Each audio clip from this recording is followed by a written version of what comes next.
In this lesson, we're going to look at the inverse property. Remember previously, we did the identity property, and the identity property states that if we have a number and we take that number and we perform an operation, so say for example, we add another number, we would get back that number x. Now, the inverse property is just simply what are we going to add to a particular number to get back this identity value. So in this case, we get 0 here as the identity value for addition.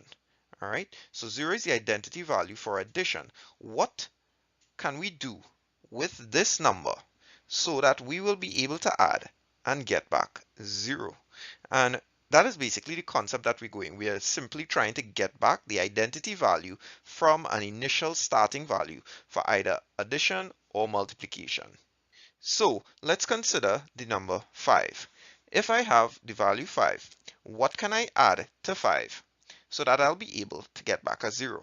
And the answer should be very simple for you. If I add a negative 5, I would be able to get back a 0 because 5 plus negative 5 would be equal to 0. And it's very easy to see. If I go all the way up until 14, or I have a negative 14, I will just simply add a positive 14 and I would be able to get back a 0.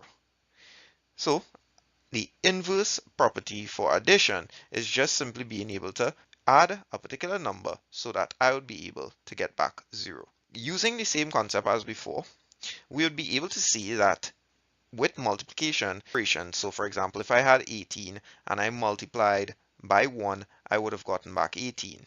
Now what I'm trying to find out is what can I take 18 and multiply it by so that I would be able to get back 1. And the answer, again, it's very simple. If you remember how to do fractions, I simply have to put 1 divided by 18. The 18 will cancel here and I would be able to get 1 as my result.